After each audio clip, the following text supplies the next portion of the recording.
교수 앞에서 피아노를 치던 제가 갑자기 손을 멈췄어요. 이건 음악이 아니에요. 강의실 앞 모든 사람이 숨을 멈췄습니다. 그날 제 인생이 완전히 바뀌었어요. 안녕하세요. 저는 엘리 김이에요. 뉴욕 예술대학교 음악학과 3학년이고 21살입니다.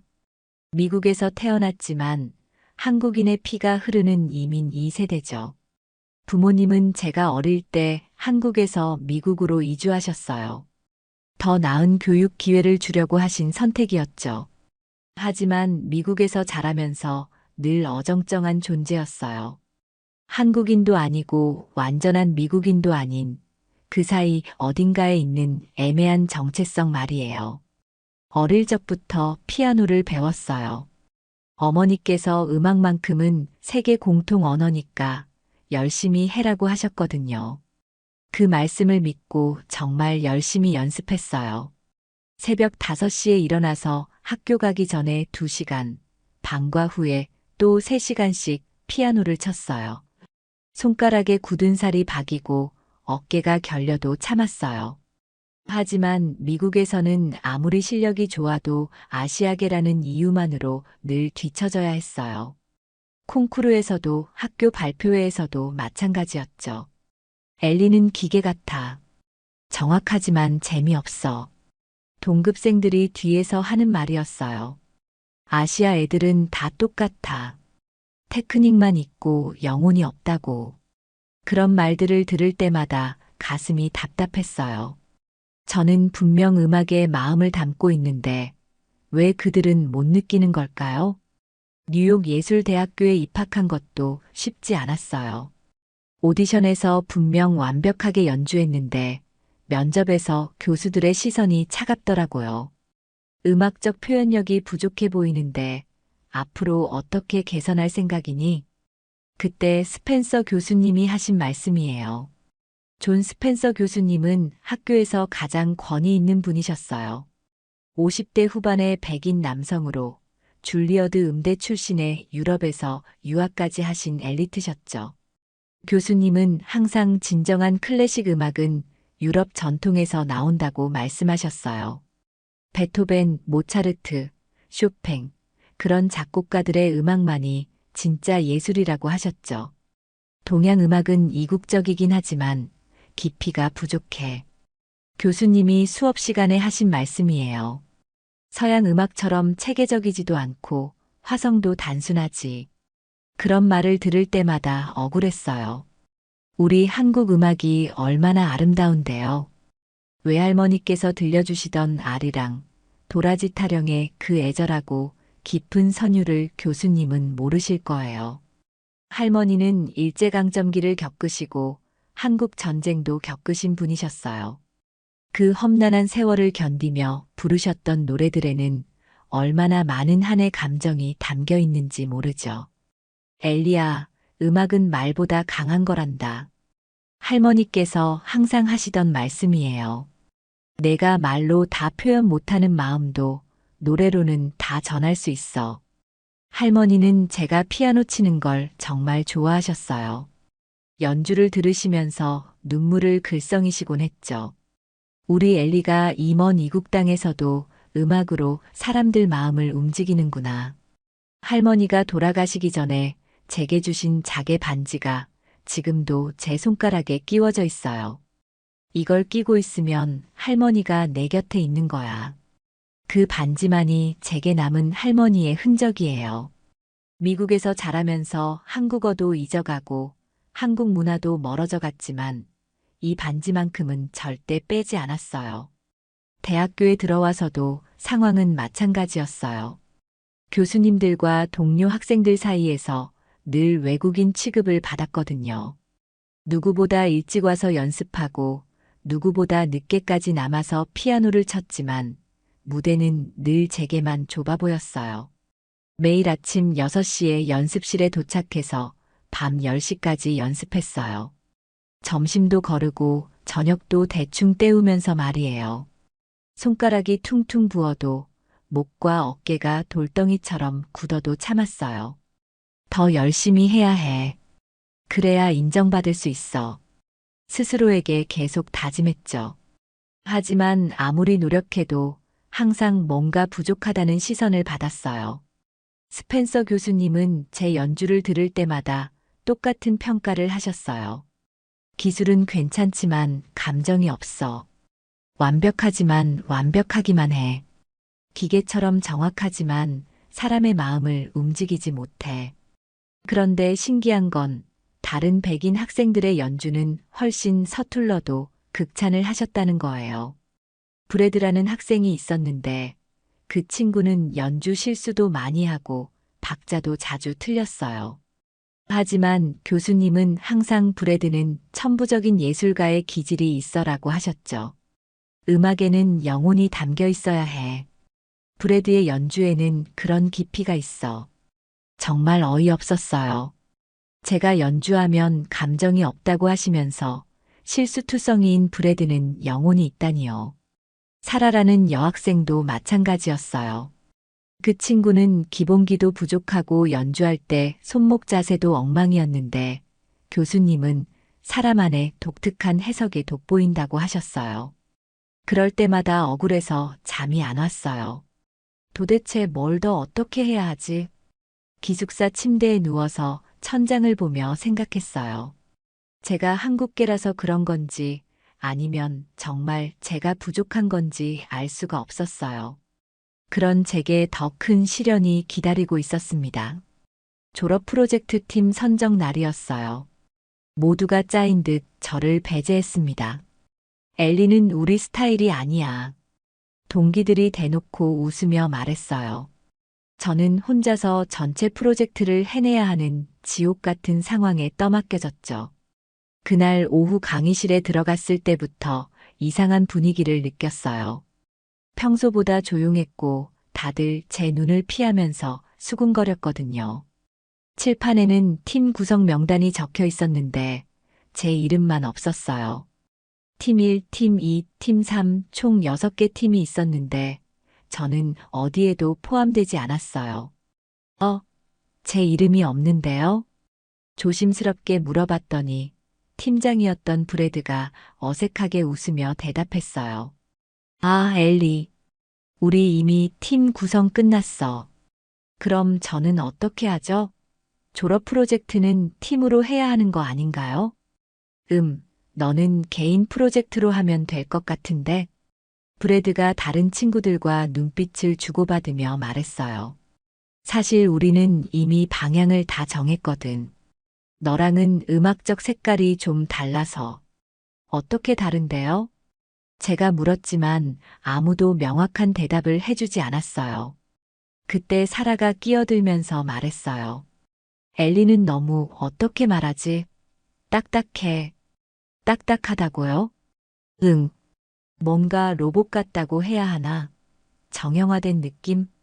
다른 친구들도 고개를 끄덕였어요. 맞아. 엘리는 완벽하긴 한데 창의성이 부족해. 우리는 좀 더 자유로운 걸 추구하거든. 그들의 말을 듣고 있으니 가슴이 답답해졌어요. 제가 그렇게 딱딱하고 창의성 없는 사람인가요? 그런데 가장 충격적인 건 리나 최의 반응이었어요. 리나는 저와 같은 한국계 동기였어요.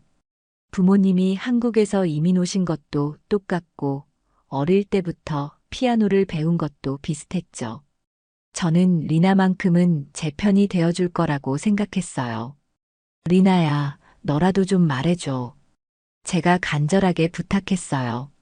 하지만 리나는 고개를 돌리며 이렇게 말했어요. 엘리, 미안해. 근데 솔직히 말하면. 뭐, 우리도 이제 미국 스타일로 가야 성공할 수 있어. 너무 한국적인 건 별로야. 그 순간 머리가 하얗게 변했어요. 한국적이라는 게 뭐가 문제야? 문제가 아니라 여기는 미국이잖아. 미국에서 성공하려면 미국식으로 해야지. 리나의 말에 다른 친구들도 동조했어요. 맞아. 엘리는 너무 아시아틱해. 좀 더 서구적으로 접근해야 해. 동양 음악은 여기서 어필하기 힘들어. 그들의 말을 들으며 눈앞이 캄캄해졌어요. 제가 한국 사람이라는 게 그렇게 부끄러운 일인가요? 제 뿌리를 부정해야만 여기서 살아갈 수 있는 건가요? 그럼 저는 어떻게 하죠? 졸업 프로젝트를 혼자 다 준비하라는 거예요? 응, 엘리라면 충분히 할 수 있을 거야. 브래드가 건성으로 대답했어요. 어차피 너는 혼자 하는 게 더 잘 어울려. 무슨 의미예요? 아시아 애들은 원래 개인주의잖아. 팀워크보다는 개인 실력이 더 중요하고. 정말 어이없는 편견이었어요. 아시아 사람들이 언제부터 개인주의였나요? 오히려 우리가 더 공동체 의식이 강한데 말이에요. 하지만 더 이상 항변할 힘도 없었어요. 알겠어요. 혼자 할게요. 최대한 담담하게 대답하고 강의실을 나왔어요. 복도를 걸으며 눈물이 차올랐지만 참았어요. 여기서 울면 그들에게 약한 모습만 보여주는 거니까요. 기숙사로 돌아와서 문을 닫고 나서야 울음이 터져 나왔어요. 왜 이렇게 힘들지? 침대에 쓰러져서 펑펑 울었어요. 졸업 프로젝트를 혼자 준비한다는 것은 정말 버거운 일이었거든요. 보통 6명이 함께 하는 일을 혼자서 다 해야 하니까요. 곡 선정부터 편곡, 연주, 발표까지 모든 걸 혼자 책임져야 했어요. 그날 밤 짐을 정리하다가 우연히 외할머니의 자개 반지를 발견했어요. 서랍 깊숙이 넣어두었던 작은 보석함 안에 있었죠. 반지를 손에 쥐자 할머니가 들려주시던 이야기가 선명하게 떠올랐어요. 엘리야, 음악은 말보다 강한 거란다. 할머니는 항상 그렇게 말씀하셨어요. 내가 말로 표현하지 못하는 마음도 음악으로는 다 전할 수 있어. 할머니의 목소리가 생생하게 들려왔어요. 따뜻하고 다정했던 그 음성이 제 마음을 어루만져 주었죠. 할머니는 경상북도 시골에서 나고 자란 분이셨어요. 일제강점기에 어린 시절을 보내시고 해방 후에는 한국 전쟁까지 겪으셨죠. 그 힘든 세월을 버티며 부르셨던 노래들이 얼마나 애절했는지 몰라요. 아리랑 아리랑 아라리요. 아리랑 고개로 넘어간다. 할머니가 부르시는 아리랑을 들으면서 자랐어요. 그 노래 속에는 우리 민족의 한이 고스란히 담겨 있었죠. 도라지 도라지 백도라지, 심심산천의 백도라지. 도라지 타령도 정말 좋아하셨어요.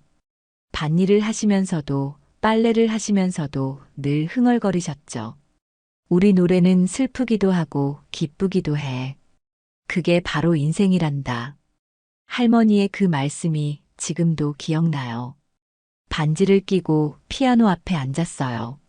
손가락이 건반 위에서 자연스럽게 움직였고 할머니가 부르시던 민요 선율이 흘러나왔어요. 아리랑, 도라지, 너영나영, 어릴 적 할머니 무릎에 앉아 들었던 그 노래들이 제 손끝에서 다시 살아났어요. 그때 깨달았어요. 제가 찾고 있던 감정이 바로 여기에 있었다는 걸요. 스펜서 교수님이 말씀하신 영혼이 바로 이거였어요. 제 안에 흐르는 한국인의 정서, 할머니로부터 물려받은 우리의 한과 정이 말이에요. 그 순간부터 졸업 프로젝트 주제가 정해졌어요. 한국 전통 민요와 서양 클래식의 융합. 할머니의 아리랑을 현대적으로 재해석해서 피아노 독주곡으로 만드는 거였죠. 하지만 그 과정이 순탄할 리는 없었어요. 작지만 따뜻한 손길도 있었거든요. 같은 조교인 로렌 해리스가 제 자작곡 스케치를 듣고 눈물을 흘렸어요. 이건 내 이야기잖아. 로렌은 20대 중반의 음악학과 석사 과정생이었어요. 겉보기에는 조용하고 업무에만 충실한 사람 같았지만 사실은 굉장히 따뜻한 마음을 가진 분이었죠. 엘리, 이 곡에는 뭔가 특별한 게 있어. 로렌이 제 연습을 듣고 나서 말했어요. 다른 학생들 연주와는 완전히 달라. 이건 진짜 내 목소리야. 그 말을 듣고 가슴이 벅차올랐어요. 드디어 제 음악을 이해해주는 사람을 만난 거잖아요. 한국에서 막 유학 온 유진 박도 저에게 큰 위로가 됐어요. 누나 곡 들으면서 정말 위로받았어요. 유진은 1학년 피아노 전공생으로 한국에서 온 지 얼마 안 된 20살 남학생이었어요. 표현이 서툴고 낯을 많이 가렸지만 제 자작곡에 누구보다 진심으로 반응해 주었죠. 누나 음악을 들으면 고향 생각이 나요. 어머니가 들려주시던 자장가 같아요. 유진의 그 말에 가슴이 뭉클했어요. 작지만 깊은 공감이었어요. 비록 모든 사람이 제 음악을 이해해주지는 않았지만 이렇게 진심으로 받아들여주는 사람들이 있다는 것만으로도 힘이 났거든요. 그들 덕분에 졸업 연주 무대를 한국 전통 민요와 현대 클래식의 융합이라는 자작곡으로 준비할 용기가 생겼어요. 제목은 할머니를 위한 아리랑으로 정했어요. 단 하나의 기회였죠. 평가 교수는 스펜서 교수님이었어요. 이제 정말 제 운명을 걸고 승부를 봐야 할 때가 온 거였어요. 연주 일주일 전 스펜서 교수님이 저를 연구실로 부르셨어요. 엘리, 내 졸업 연주곡이 교육 목적에 맞지 않는다. 교수님은 무대 순서를 바꾸고 피아노 대신 하프시 코드를 준비하라고 지시하셨어요. 명백한 방해였습니다. 교수님 연구실 문을 두드리고 들어갔을 때 교수님의 표정부터 심상치 않았어요. 평소보다 더 차갑고 엄한 얼굴이었죠. 앉아라. 간단한 인사도 없이 바로 본론으로 들어가셨어요. 내가 졸업 연주를 위해 준비한 곡을 봤는데 교수님이 제 곡 악보를 탁 내려놓으셨어요. 이건 우리 학과의 교육 목표와 맞지 않아. 어떤 부분이 문제인지 설명해 주실 수 있나요? 제가 최대한 정중하게 물었어요. 클래식 음악학과에서 민요를 섞은 창작곡이라니. 이건 음악이 아니라 퍼포먼스야. 교수님의 목소리에는 경멸이 담겨 있었어요. 하지만 교수님, 이 곡은 제가 3년 동안 준비한 작품이에요. 한국의 전통 선율과 서양의 화성을 융합해서. 그만해. 교수님이 손을 들어 제 말을 막으셨어요. 엘리, 음악에는 격이 있는 법이야. 베토벤, 모차르트, 쇼팽, 이런 거장들의 작품이 진정한 클래식이지. 그럼 제 곡은 왜 안 되는 건가요? 아시아의 민속 음악 따위를 클래식이라고 할 수는 없어. 따위라는 표현에 가슴이 철렁했어요. 교수님, 그건 너무 편견이 아닌가요? 드보르자크도 보헤미아 민요를 사용했고 바르토크도 헝가리 민속 음악을.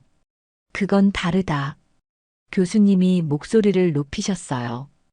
유럽의 민속 음악은 이미 클래식 전통 안에 정착된 거야. 하지만 동양 음악은 뭐가 문제인가요? 원시적이야. 화성도 단순하고 구조도 체계적이지 않아. 원시적이라니요. 수천 년의 역사를 가진 우리 음악을 원시적이라고 하다니요. 교수님, 한국 음악은 결코 원시적이지 않아요. 정교한 선율 체계와 독특한 리듬감을 가지고 있고. 엘리, 너는 여기가 어딘지 알고 있니? 교수님이 냉소적으로 웃으셨어요. 여기는 뉴욕이야. 서양 음악의 중심지라고. 동양의 이상한 노래를 들으려고 오는 곳이 아니야. 이상한 노래라니요. 할머니가 부르시던 그 아름다운 아리랑을 이상한 노래라고 하시다니요. 그리고 솔직히 말하면 졸업 연주회에 학부모들과 음악계 인사들이 오는데 그런 분들 앞에서 민요를 부른다고? 우리 학교 체면이 서겠어? 체면이라니요. 제 정체성과 뿌리가 학교 체면을 깎아내리는 존재라는 말씀인가요? 교수님, 저는 제 자신의 이야기를 음악으로 표현하고 싶어요. 그게 그렇게 잘못된 일인가요? 내 이야기? 엘리, 너는 미국에서 나고 자란 학생이야. 한국 할머니 얘기는 그만해. 그 순간 제 안에 뭔가가 폭발했어요. 제가 한국계라서 그러시는 거죠? 뭐라고? 제가 한국 사람이라서 제 음악을 인정하지 않으시는 거 아닌가요? 엘리, 인종차별이라는 말은 함부로 하는 게 아니야. 그럼 뭐라고 해야 하죠? 백인 학생들의 어설픈 연주는 독창성이라고 하시면서 제 음악은 격이 없다고 하시니까요. 교수님의 얼굴이 붉어졌어요. 엘리, 내가 지금 하는 말을 듣고 있니? 교수에게 이런 식으로 말하는 게 예의니? 죄송하지만 저도 제 음악을 지켜야 해요. 그럼 이렇게 하자. 교수님이 차갑게 말씀하셨어요. 졸업 연주에서는 하프시 코드로 바흐를 연주해. 그게 내게 어울리는 거야. 바흐요? 그래. 바흐는 기계적이고 정확하잖아. 너 같은 아시아 학생들에게 딱 맞아. 정말 어이없었어요. 바흐의 음악이 기계적이라니요. 바흐만큼 깊이 있고 영적인 음악이 어디 있나요? 하지만 교수님은 아시아 학생들을 기계 취급하고 계셨어요. 만약 내가 고집을 부린다면 교수님이 의미심장한 미소를 지으셨어요. 졸업이 어려울 수도 있어. 협박이었어요. 노골적인 협박. 생각해봐라. 일주일 후에 답을 들려줘. 연구실을 나오면서 온몸이 떨렸어요. 분노인지 절망인지 구분이 안 될 정도였죠. 복도를 걸으며 동기들의 수군거림이 들렸어요. 엘리가 교수님께 혼났나 봐. 당연하지. 민요 가지고 졸업 연주를 한다니까. 정말 웃겨. 아리랑 변주곡이래. 한복 입고 연주할 건가? 아시아 애들은 왜 항상 자기 나라 자랑하려고 하지? 여기는 미국인데 말이야. 그들의 말을 들으며 가슴이 찢어지는 것 같았어요.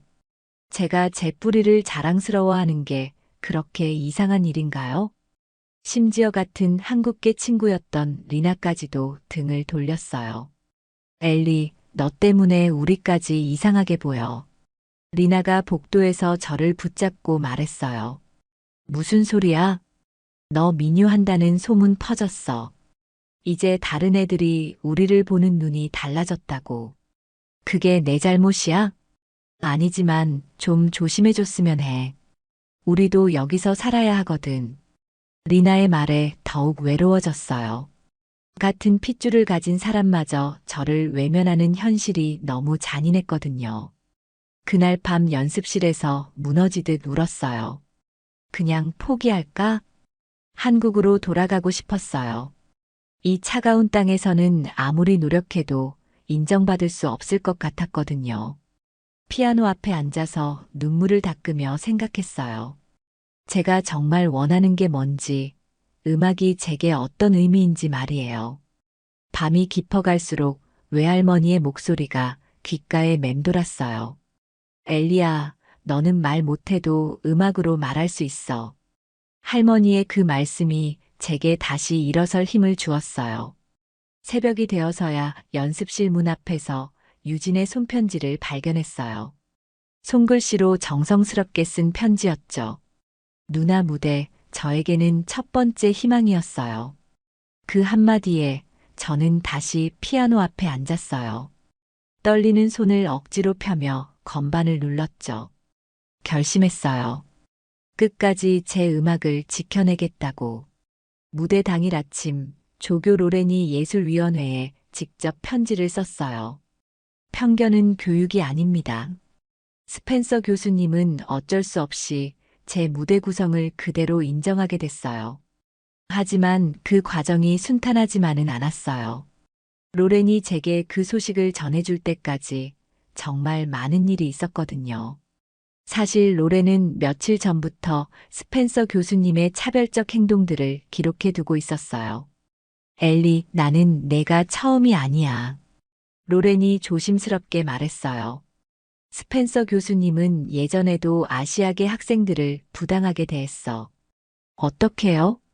3년 전에 중국계 학생이 있었는데 그 학생도 전통 음악을 현대적으로 재해석한 곡을 준비했다가 무산됐어. 정말요? 응. 그때도 교육 목적에 맞지 않는다는 이유였어. 결국 그 학생은 자퇴했지. 로렌의 말을 듣고 소름이 돋았어요. 제가 겪고 있는 일이 우연이 아니었던 거예요. 체계적인 차별이었죠. 그래서 이번에는 가만히 있을 수 없었어. 로렌이 결의에 찬 목소리로 말했어요. 내 음악을 들으면서 확신했거든. 이건 정말 특별한 거라고. 로렌은 스펜서 교수님의 차별적 평가 기록들을 모아서 학교 인권위원회에 제출했어요. 제게만 유난히 가혹한 평가를 내린 증거들, 다른 학생들과 차별하는 발언들, 그리고 이번 졸업 연주 방해 시도까지 모든 걸 정리해서 말이에요. 편견은 교육이 아닙니다. 학생의 창의성을 억압하는 것은 더욱 아닙니다. 로렌이 위원회에 낸 편지의 첫 문장이었어요. 음악에는 국경이 없고 인종도 없습니다. 오직 진심만이 있을 뿐입니다. 그 편지 덕분에 학교 측에서 긴급 회의를 열었고 결국 제 졸업 연주를 원래대로 진행하라는 결정이 내려졌어요. 무대 당일 아침 로렌이 제게 그 소식을 전해줬어요. 엘리, 내 무대 그대로 진행해도 돼. 로렌의 목소리에는 확신이 담겨 있었어요. 스펜서 교수님도 더 이상 뭐라고 하실 수 없어. 정말 믿기지 않았어요. 드디어 제 음악을 제대로 들려줄 기회가 온 거잖아요. 로렌, 정말 고마워요. 고맙기는 당연한 일을 했을 뿐이야. 로렌이 미소 지으며 말했어요. 오늘 무대에서 그들 모두를 놀라게 해줘. 대기실에서 무대를 기다리며 유진이 찾아왔어요. 손에는 작은 고사리 꽃다발을 들고 있었죠. 누나, 이거. 유진의 목소리가 떨리고 있었어요. 이건 어릴 때 어머니가 주신 거예요. 고사리 꽃이네. 네. 어머니가 그러셨어요. 자신의 길을 믿는 이에게만 봄이 온다고. 그 꽃다발을 받아들며 눈물이 날 뻔했어요. 고사리는 작지만 강인한 식물이에요. 척박한 땅에서도 꿋꿋하게 자라나는 그 모습이 지금의 저와 너무 닮아 있었거든요. 누나, 저는 누나 덕분에 여기서 버티고 있어요. 유진이 진심 어린 목소리로 말했어요. 처음에 미국에 왔을 때 너무 외로웠어요. 언어도 안 통하고 문화도 달라서 매일 울었거든요. 그랬구나. 그런데 누나 음악을 듣고 나서 달라졌어요. 아, 나도 내 이야기를 할 수 있구나 하는 용기가 생겼어요. 유진의 그 말을 듣고 깨달았어요. 제가 지금까지 혼자라고 생각했지만 사실은 누군가와 연결되어 있었다는 거요. 제 음악이 유진에게 희망을 주었고 로렌에게 감동을 주었고 그것만으로도 충분히 의미 있는 일이었죠. 누나, 오늘 무대에서 우리 모두를 위해 연주해 주세요. 우리 모두? 네. 차별받는 모든 사람들을 위해서요. 유진의 말에 가슴이 뜨거워졌어요. 제 무대가 단순히 개인의 성공을 위한 게 아니라 같은 처지에 있는 모든 사람들을 위한 무대가 될 수 있다는 생각이 들었거든요. 무대에 오르기 전 고사리 꽃을 피아노 위에 놓았어요. 작은 꽃이지만 끝까지 제 곁을 지켜줄 부적 같았거든요. 외할머니의 자개 반지도 손가락에 꼭 끼고 있었어요. 할머니와 유진, 로렌이 모두 함께 있는 것 같았어요. 드디어 무대막이 올랐어요. 관객석이 보였어요. 스펜서 교수님도 앞자리에 앉아 계셨고 동기들도 여러 명 왔더라고요. 리나도 뒤쪽에 앉아 있었는데 복잡한 표정이었어요. 학부모들과 음악계 인사들도 많이 와 있었어요. 다들 제가 어떤 연주를 할지 궁금해하는 눈빛이었죠. 모든 시선이 저에게 집중되는 순간이었어요. 떨리는 마음을 진정시키고 피아노 의자에 앉았어요. 손을 건반 위에 올리자 모든 소음이 사라졌어요. 오직 제 숨소리와 심장 박동만 들렸죠. 외할머니의 목소리가 들려왔어요. 엘리야, 이제 내 이야기를 들려줘. 그리고 첫 음을 눌렀습니다. 할머니를 위한 아리랑의 서주가 시작됐어요. 피아노가 시작되자 공연장이 숨을 죽였어요. 대금 샘플이 섞인 인트로, 무반주로 부르는 아리랑의 메아리가 울려 퍼졌죠. 관객들이 하나둘 눈물을 글썽이기 시작했고 스펜서 교수님의 눈빛이 처음으로 흔들렸어요. 처음으로 교수님이 제 곡을 끝까지 들으셨거든요. 첫 음이 울려 퍼지는 순간 세상이 완전히 조용해졌어요. 제가 준비한 곡은 총 5부분으로 구성된 변주곡이었어요. 첫 번째는 그리움이라는 제목으로 할머니에 대한 그리움을 담았죠. 피아노 독주로 시작되는 애절한 아리랑 선율이었어요. 아리랑 아리랑 아라리요. 건반을 누르는 순간 할머니의 목소리가 들려오는 것 같았어요. 시골 마당에서 빨래를 널면서 부르시던 그 노래가 피아노를 통해 되살아났어요. 관객석에서 작은 탄성이 들렸어요. 아무도 이런 음악을 예상하지 못했을 거예요. 클래식 졸업 연주회에서 한국 민요가 나올 거라고는 생각도 못했을 테니까요. 두 번째 부분은 고난이었어요. 할머니가 겪으신 일제강점기와 한국 전쟁의 아픔을 표현했죠. 선율이 격렬해지고 불협화음이 섞이면서 전쟁의 참혹함과 민족의 고통을 나타냈어요. 이 부분에서는 미리 녹음해둔 대금과 가야금 소리가 함께 울려 퍼졌어요. 서양의 피아노와 동양의 국악기가 만나서 만들어내는 독특한 하모니였죠. 관객들이 점점 더 집중하기 시작했어요. 처음에는 의아해하던 표정이었지만 점점 음악에 빨려 들어가는 게 보였어요. 세 번째 부분이 가장 중요했어요. 정체성의 혼란이라는 제목이었거든요.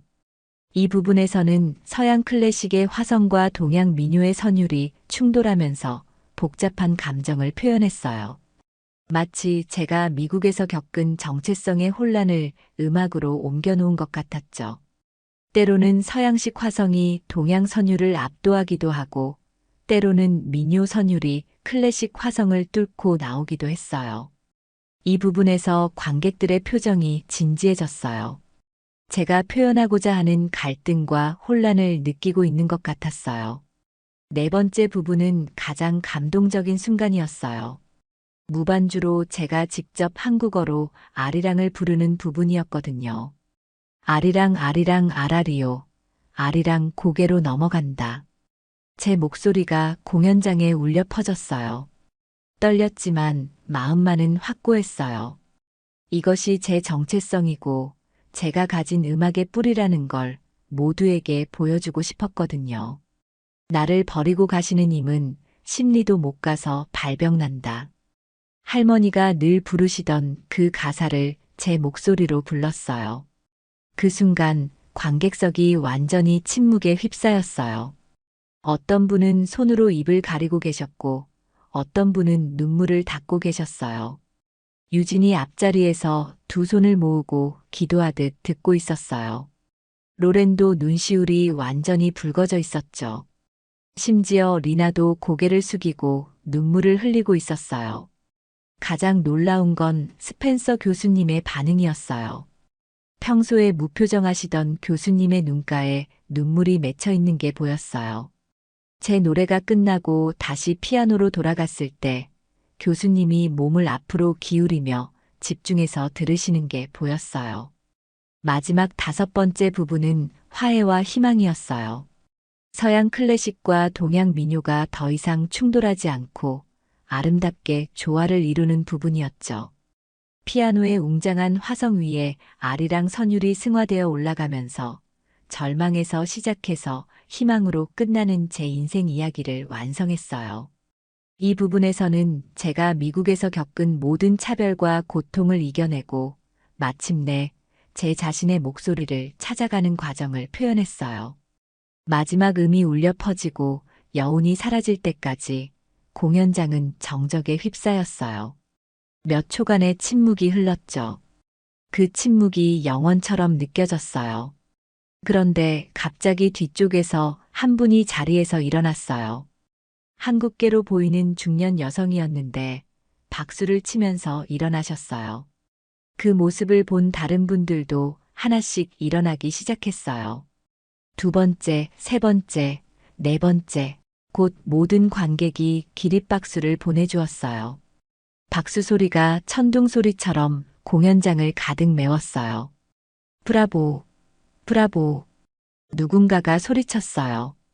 핸드폰 플래시가 터지고 곳곳에서 영상을 찍는 사람들도 보였어요. 가장 놀라운 건 스펜서 교수님이었어요. 교수님도 자리에서 일어나 박수를 치고 계셨어요. 교수님의 얼굴에는 지금까지 본 적 없는 표정이 있었어요. 감동과 미안함, 그리고 존경이 섞인 복잡한 표정이었죠. 그 순간 알았어요. 제가 이긴 거라는 걸요. 음악으로 모든 편견과 차별을 이겨낸 거였어요. 무대에서 내려와 대기실로 향하는 동안 여러 사람이 저에게 다가왔어요. 정말 감동적이었어요. 이런 음악은 처음 들어봤어요. 눈물이 나서 어쩔 줄 몰랐어요. 당신의 할머니도 하늘에서 자랑스러워 하실 거예요. 모두가 진심 어린 칭찬을 해주었어요. 특히 한국계 관객들은 저에게 와서 한국말로 말씀해 주셨어요. 정말 자랑스럽다. 우리 문화를 이렇게 아름답게 표현해줘서 고마워. 내 덕분에 우리 아이들도 자신의 뿌리를 부끄러워하지 않을 것 같아. 그런 말씀을 들으며 가슴이 벅차올랐어요. 제 음악이 단순히 개인의 성취가 아니라 같은 처지에 있는 모든 사람들에게 희망을 준 거라는 생각이 들었거든요. 그날 밤 제 연주 영상이 인터넷에서 퍼지기 시작했어요. 한국계 여대생, 차별을 음악으로 이기다라는 제목으로요. 하룻밤 사이에 100만 명이 넘는 사람들이 제 영상을 봤어요. 정말 믿기지 않는 일이었어요. 누군가가 무대에서 제 연주를 촬영해서 유튜브에 올렸던 거예요. 영상 제목은 한국계 미국 학생, 전통 음악으로 편견의 벽을 허물다였죠.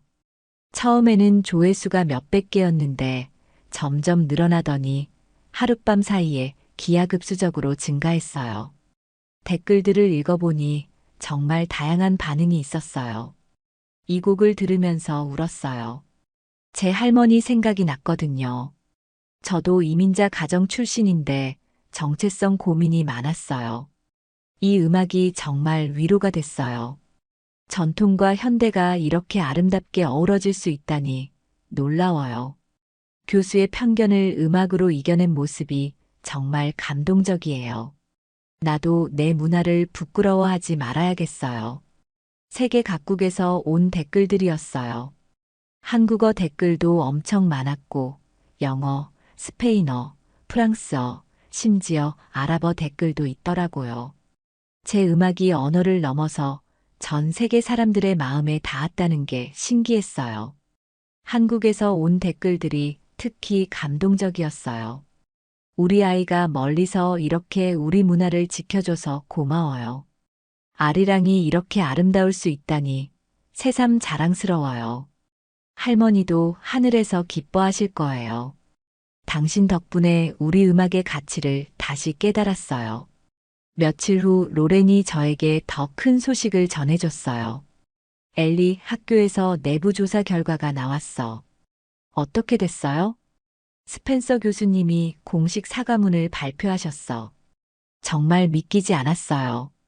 그렇게 권위적이고 고집스러우셨던 교수님이 사과를 하시다니요. 사과문 내용이 어떻게 돼요? 잠깐만. 로렌이 핸드폰을 꺼내서 학교 홈페이지를 보여줬어요. 존 스펜서는 엘리 김학생과 그 가족, 그리고 모든 아시아계 학생들에게 진심으로 사과드립니다. 사과문의 첫 문장이었어요. 저의 편견과 무지로 인해 한 학생의 창의성과 문화적 정체성을 억압하려 했던 것을 깊이 반성합니다. 음악에는 국경이 없고 우열이 없다는 것을 뒤늦게 깨달았습니다. 엘리 김학생의 할머니를 위한 아리랑은 제가 들어본 가장 아름답고 의미 있는 음악 중 하나였습니다. 교수님의 사과문을 읽으며 가슴이 뭉클해졌어요. 비록 늦었지만 제 음악을 인정해 주신 거잖아요. 그리고 엘리, 로렌이 미소 지으며 말했어요. 교수님이 너를 직접 만나고 싶어 하셔. 다음 날 스펜서 교수님의 연구실을 다시 찾았어요. 일주일 전과는 완전히 다른 분위기였죠. 엘리 앉아라. 교수님의 목소리가 훨씬 부드러워져 있었어요. 먼저 사과하고 싶다. 교수님이 고개를 숙이셨어요. 내가 너에게 정말 잘못했다. 편견에 사로잡혀서 내 음악의 진정한 가치를 보지 못했어. 교수님, 내 연주를 듣고 나서야 깨달았다. 진정한 음악은 기술이나 형식이 아니라 진심에서 나오는 거라는 걸 말이야. 교수님의 눈가에 눈물이 맺혀 있었어요. 특히 내가 아리랑을 부를 때 그 순간 나는 음악의 본질을 다시 느꼈다. 고맙습니다, 교수님. 고맙기는 내가 고마워해야 할 사람이야. 교수님이 제 손을 꼭 잡으셨어요. 내가 나에게 소중한 교훈을 줬어. 늙은 교수가 젊은 학생에게 배우는 거지. 그 후로 교수님은 완전히 달라지셨어요. 수업 시간에도 다양한 문화의 음악을 소개하시고 학생들의 창의적인 시도를 격려하셨죠. 음악은 모든 문화의 공통 언어입니다. 교수님이 수업 시간에 하신 말씀이에요. 어떤 음악이든 그 안에 담긴 진심이 중요한 거지. 어느 나라 음악인지는 중요하지 않습니다. 언론사들도 저에게 연락을 해왔어요. CNN, BBC, 그리고 한국의 여러 방송사에서 인터뷰 요청이 들어왔죠. 차별을 이겨낸 젊은 음악가의 이야기를 들려달라는 거였어요. 한국문화원에서도 연락이 왔어요. 현대 국악 프로젝트에 참여해달라는 제안이었죠. 전통과 현대의 다리를 놓는 음악이라고 평가해 주셨어요. 정말 꿈만 같았어요. 그렇게 절망적이었던 제가 이제는 많은 사람에게 희망을 주는 음악가가 된 거잖아요. 하지만 가장 기뻤던 건 동기들의 변화였어요. 브래드가 제게 와서 사과했어요. 엘리, 정말 미안해. 그때 내가 너무 좁은 생각을 했었어. 괜찮아, 브래드. 내 음악을 듣고 나서 반성했어. 나도 내 음악에 더 진심을 담아야겠다고 생각했거든. 사라도 마찬가지였어요. 엘리, 나도 미안해. 내가 로봇 같다고 말한 거 정말 바보 같은 소리였어. 이제 알았으니 된 거 아니야. 내 덕분에 나도 내 뿌리에 대해 생각해보게 됐어. 나도 아일랜드계 가정 출신인데 우리 할머니가 부르시던 민요들이 있거든. 가장 감동적이었던 건 리나의 변화였어요. 엘리, 정말 미안해. 리나가 눈물을 글썽이며 저에게 와서 말했어요. 그때 내가 너무 겁쟁이였어. 차별이 무서워서 오히려 너를 외면했지. 리나야, 내가 용기 있게 내 길을 걸었을 때 나는 안전한 길만 찾고 있었구나 싶어서 부끄러웠어. 이해해.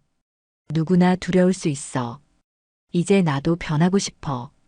내 정체성을 당당하게 드러내고 싶어. 리나의 그 말을 듣고 정말 기뻤어요.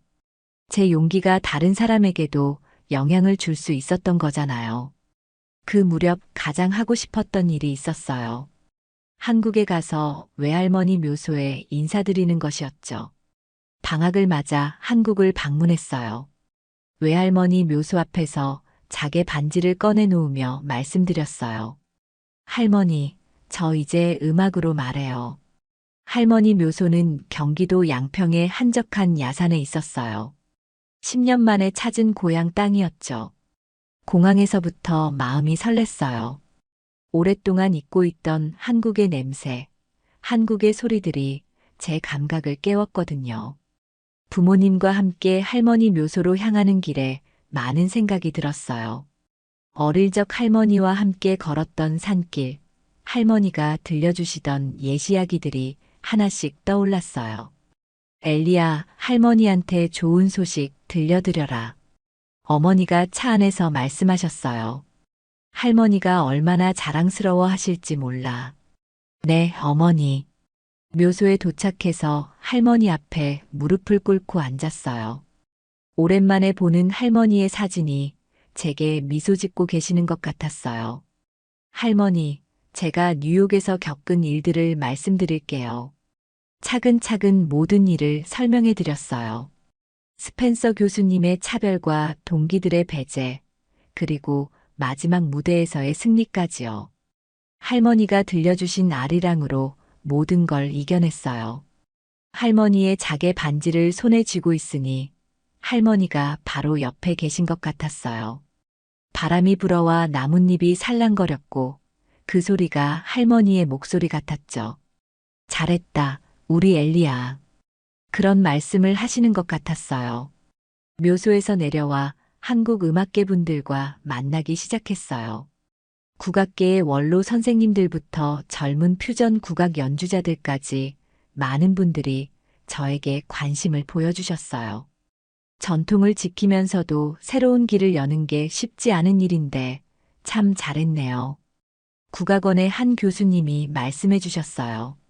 앞으로도 이런 음악을 계속해 주세요. 세계에 우리 음악의 아름다움을 알리는 일이니까요. 우리 음악이 이렇게 현대적으로 표현될 수 있다니 정말 놀라워요. 젊은 가야금 연주자분이 감탄하며 말씀하셨어요. 저도 서양 음악과 협업해보고 싶어졌어요. 그분들과 이야기를 나누며 제가 하고 있는 일의 의미를 더 깊이 깨달았어요.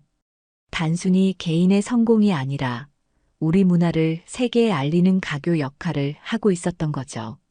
한국에 머무는 동안 여러 방송사 인터뷰도 했어요. KBS, MBC, SBS에서 모두 인터뷰 요청이 들어왔거든요. 미국에서 겪은 차별은 어떤 기분이었나요? 기자가 물었어요. 처음에는 정말 억울하고 화가 났어요. 왜 제가 한국 사람이라는 이유만으로 제 음악을 인정받지 못하는지 이해할 수 없었거든요. 그런 어려움을 어떻게 극복하셨나요? 할머니가 들려주신 우리 음악의 힘을 믿었어요. 그리고 제 정체성을 부끄러워하지 않기로 했죠. 앞으로의 계획은 어떻게 되나요? 계속해서 동서양 음악을 융합하는 작업을 하고 싶어요. 그리고 저처럼 정체성 때문에 고민하는 젊은이들에게 도움이 되고 싶고요. 인터뷰를 통해 제 이야기가 한국 전국에 알려졌어요. 특히 재외동포 자녀들과 다문화 가정 아이들에게 큰 호응을 얻었다고 하더라고요. 우리 아이도 자신의 뿌리를 부끄러워하지 않았으면 해요. 한 어머니가 방송국에 전화해서 하신 말씀이었어요. 엘리 씨 덕분에 우리 문화에 대한 자긍심이 생겼어요. 그런 반응들을 들으며 정말 뿌듯했어요. 제 음악이 단순한 연주를 넘어서 사회적 메시지가 되고 있었거든요. 한국문화원에서도 본격적인 제안을 해왔어요. 글로벌 한류 문화대사로 활동해 주시겠어요? 어떤 일을 하게 되나요? 세계 각국에서 우리 전통 음악과 현대 음악의 융합 공연을 해주시는 거예요.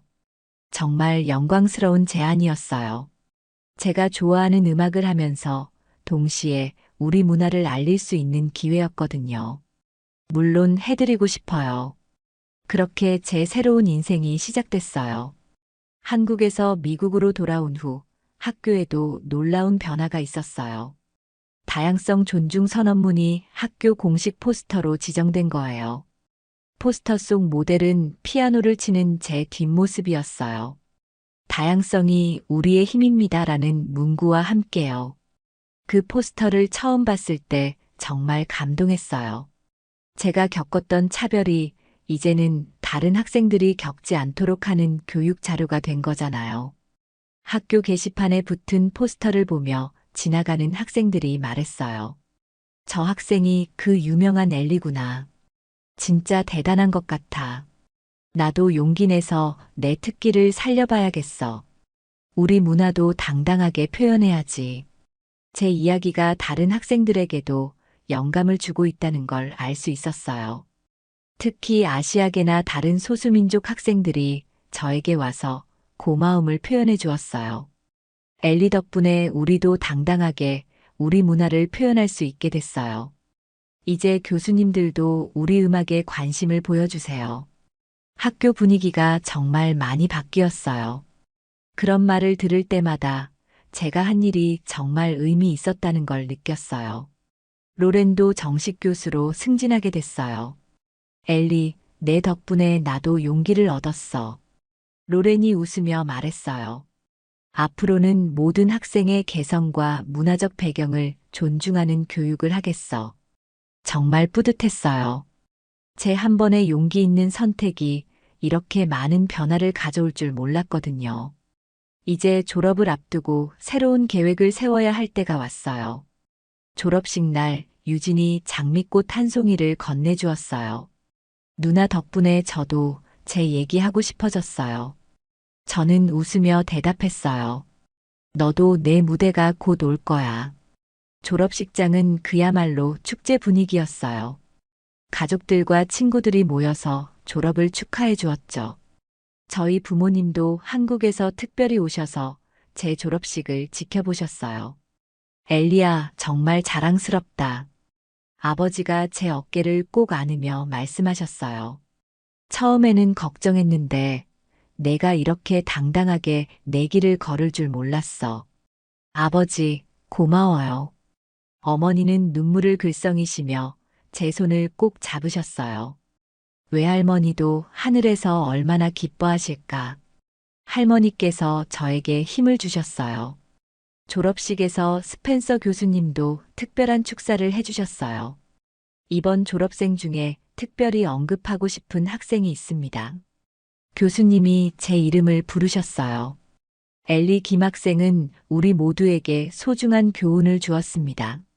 진정한 음악은 형식이나 관습에 갇히지 않는다는 것을요. 관객석에서 박수가 터져 나왔어요. 그녀의 용기 덕분에 우리 학교도 더 열린 교육기관이 될 수 있었습니다. 교수님의 축사를 들으며 가슴이 벅찼어요. 그렇게 저를 인정하지 않으셨던 교수님이 이제는 제 가장 큰 지지자가 되셨거든요. 졸업 후에는 여러 선택지가 있었어요. 유명한 음반사에서 계약 제안도 들어왔고, 줄리어드 음대대학원 진학 제안도 있었죠. 하지만 저는 조금 다른 길을 택했어요. 하모니 브릿지라는 음악교육재단을 만들기로 한 거예요. 소외된 아이들에게 음악을 가르치는 일, 특히 이민자 가정 아이들이나 다문화 가정 아이들을 위한 프로그램이었어요. 음악으로 마음을 표현하는 법을 가르쳐 주고 싶어요. 제가 재단 설립 기자회견에서 한 말이에요. 모든 아이가 자신만의 목소리를 찾을 수 있도록 도와주고 싶거든요. 재단의 첫 번째 프로그램은 뿌리와 날개였어요. 아이들이 자신의 문화적 뿌리는 소중히 여기면서도 꿈을 향해 날아갈 수 있는 날개를 달아주자는 의미였죠. 한국계, 중국계, 히스패닉 아프리카계, 다양한 배경의 아이들이 함께 모였어요. 처음에는 서로 어색해했지만 음악을 통해 금세 친해졌어요. 선생님, 저는 멕시코 할머니가 들려주신 노래가 있어요. 저는 중국 전통 악기를 배우고 싶어요. 저희 나라 춤도 음악에 맞춰서 춰볼까요? 아이들의 반짝이는 눈빛을 보며 확신했어요. 제가 선택한 길이 맞다는 걸요. 첫 번째 발표회를 준비할 때는 정말 신경이 많이 쓰였어요. 1년 후 맨해튼의 작은 음악당에서 열린 발표회였거든요. 저는 특별히 한복을 입고 무대에 올랐어요. 할머니의 자개 반지도 끼고 유진이 준 고사리 꽃도 피아노 위에 놓았죠. 관객석에는 아이들의 가족들이 앉아 있었어요. 한국, 중국, 멕시코, 나이지리아, 정말 다양한 국적의 부모님들이었죠. 오늘은 아이들이 각자의 뿌리에서 나온 음악을 들려드릴 거예요. 제가 마이크를 잡고 말했어요. 음악에는 국경이 없다는 걸 보여드리고 싶어요. 첫 번째 곡은 제가 연주하는 할머니를 위한 아리랑이었어요. 피아노 선율이 울려 퍼지자 관객석이 조용해졌어요. 하지만 이번에는 혼자가 아니었어요. 아이들이 함께 노래해 주었거든요. 마리아는 스페인어로, 리는 중국어로, 케빈은 영어로 각자의 방식으로 아리랑을 불렀어요. 서로 다른 언어였지만 하나의 아름다운 하모니를 만들어냈죠. 그 다음에는 아이들이 각자 준비한 곡들을 발표했어요. 마리아가 부른 멕시코 민요, 리가 연주한 중국 전통 악기, 케빈이 춘 아프리카 전통 춤, 모든 게 다르지만 모든 게 아름다웠어요. 마지막에는 모든 아이들이 함께 만든 우리들의 노래를 불렀어요. 각 나라의 전통 선율을 하나로 엮어서 만든 곡이었죠. 우리는 모두 다르지만 우리는 하나예요. 아이들이 함께 부르는 그 노래를 들으며 눈물이 났어요. 이것이 바로 제가 꿈꿔왔던 세상이었거든요. 무대가 끝나고 아이들이 저에게 달려왔어요. 선생님, 저도 제 나라 노래로 또 다른 곡을 만들어 봤어요. 저는 할머니한테 들은 베트남 자장가를 피아노로 쳐보고 싶어요. 선생님, 우리 다음에는 어떤 곡을 할 거예요? 아이들의 반짝이는 눈빛을 보며 확신했어요. 제가 선택한 길이 정말 맞다는 걸요. 부모님들도 저에게 와서 감사 인사를 해주셨어요. 선생님 덕분에 우리 아이가 자신의 뿌리를 자랑스러워하게 됐어요. 이제 우리 문화를 부끄러워하지 않아요. 음악으로 이렇게 마음이 하나가 될 수 있다니 정말 신기해요. 그런 말씀을 들을 때마다 가슴이 뿌듯했어요. 지금도 저는 계속 음악을 하고 있어요. 작곡도 하고 연주도 하고 아이들도 가르치죠. 때로는 링컨 센터 같은 큰 무대에 서기도 하고 때로는 작은 지역 센터에서 아이들과 함께 노래하기도 해요. 어떤 무대든 상관없어요. 중요한 건 제가 진심을 담아 음악을 한다는 거니까요. 외할머니의 자개 반지는 지금도 제 손가락에 끼워져 있어요. 할머니의 가르침을 잊지 않겠다는 다짐이죠. 음악은 말보다 강하다. 할머니의 그 말씀이 제 인생의 나침반이 되었어요. 최근에는 유엔에서도 초청을 받았어요. 문화 다양성의 날 기념 공연이었죠. 세계 각국의 외교관들 앞에서 연주할 기회였어요. 그때도 할머니를 위한 아리랑을 연주했어요. 연주가 끝나자 모든 외교관들이 기립박수를 보내주었어요. 음악이 정말로 세계 평화에 기여할 수 있다는 걸 보여준 연주였습니다. 유엔 사무총장이 직접 말씀해 주셨어요. 그리고 세상은 다시 울었어요. 제 음악을 듣고 아이들의 노래를 듣고 모든 사람이 각자의 이야기를 음악으로 표현하는 걸 보면서요. 차별과 편견을 이겨내고 찾은 제 목소리가 이제는 더 많은 사람에게 희망이 되고 있어요. 이것이 바로 제가 꿈꿔왔던 세상이에요. 모든 사람이 자신만의 아름다운 목소리로 노래할 수 있는 세상. 서로 다른 문화와 언어를 가졌지만 음악으로 하나가 될 수 있는 세상.